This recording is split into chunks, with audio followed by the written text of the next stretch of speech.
Mesdames et messieurs, bienvenue sur Africa 24. L'approvisionnement en eau potable des populations du monde rural au Sénégal s'est toujours posé avec acuité. Malgré les efforts de l'État sénégalais, des disparités persistent entre les différentes zones en matière d'accès à l'eau potable et de la qualité de la ressource. Créé en 2014, l'OFOR, qui est l'Office national des forages, a pour mission de réaliser de nouveaux ouvrages hydrauliques, du renouvellement et de la modernisation de ceux existants, ainsi que de leurs équipements.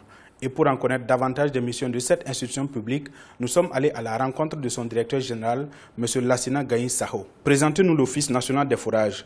L'Office des forages ruraux, c'est l'OFOR. Nous nous occupons d'hydraulique dans les zones rurales. Au Sénégal, comme dans beaucoup de pays d'Afrique, vous avez l'hydraulique rurale et l'hydraulique urbaine qui sont complètement séparées. On parle souvent d'hydraulique même villageoise, mais je pense que ce sont des termes à bannir. Parce que l'hydraulique, c'est l'hydraulique tout simplement. Et c'est ça qui a poussé l'État du Sénégal, à travers l'OFOR, à amorcer une réforme très très importante qui vise ce que son Excellence le Président Macky Sall appelle l'équité sociale.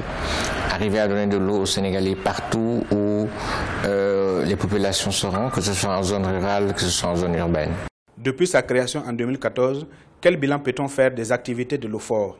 Où est-ce que nous en sommes? Aujourd'hui, nous avons beaucoup avancé. Nous avons déjà mis en place une délégation de services publics qui marche très très bien et les autres sont en cours.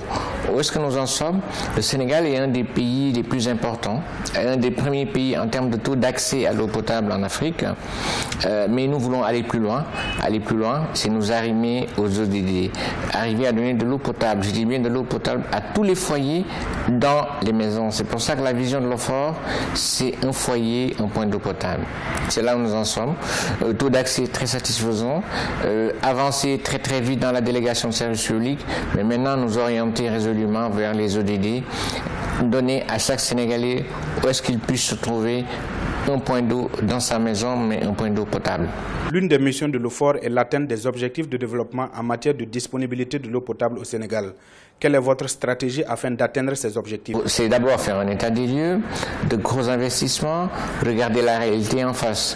Gros investissements sur ce que nous faisons aujourd'hui des forages.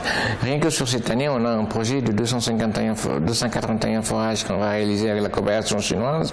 Vous avez d'autres projets de forages qui sont financés par les partenaires au développement.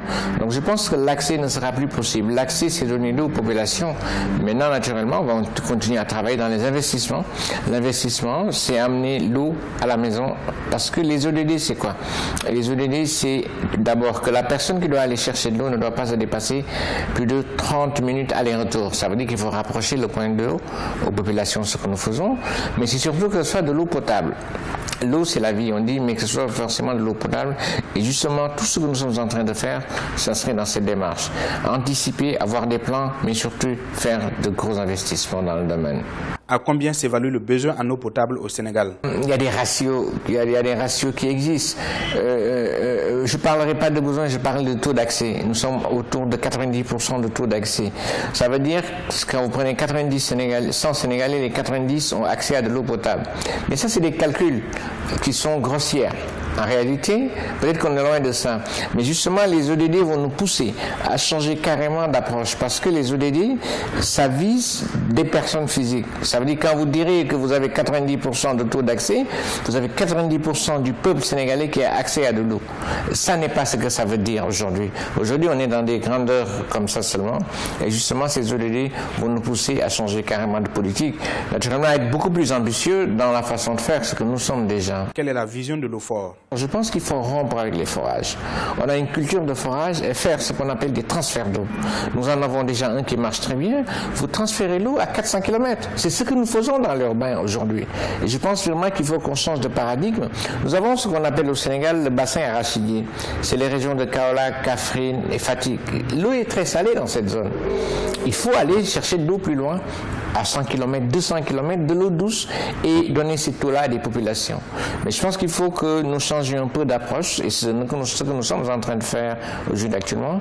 On a aussi une ville religieuse qui est très importante que vous connaissez probablement, c'est la ville de Touba où l'eau est salée. est très saumâtre, on ne peut pas la boire. Nous sommes en train de réfléchir aussi dans ces villes pour faire ce qu'on appelle un transfert d'eau.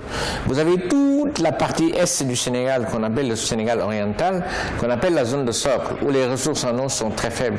Et dans ces zones, il faut faire la même chose aussi. Comment résoudre définitivement cette question de disponibilité de l'eau potable au Sénégal? Il y a des projets novateurs qu'on a fait quand même. Hein. Vous avez ici ce qu'on appelle des îles du Saloum. Ces gens n'ont jamais eu de l'eau. Quand je ne dis pas de l'eau salée qu'ils ont, mais ils n'ont jamais eu de l'eau. Et nous sommes arrivés à travers des process novateurs, faire passer des conduites sous-marines, à donner de l'eau à ces gens-là. Nous allons faire le même projet dans la région de Casamance. Et ce projet qu'on va faire dans la région de Casamance, c'est aussi quelque chose de très important. Il va être financé par la BADEA et nous sommes déjà très avancés dans les études techniques. Je pense que dans 2 ans, fin 2019, on devrait en principe plus parler de problèmes de soif dans le monde rural au Sénégal. Parce qu'il y a beaucoup de projets que nous sommes en train de mettre en œuvre.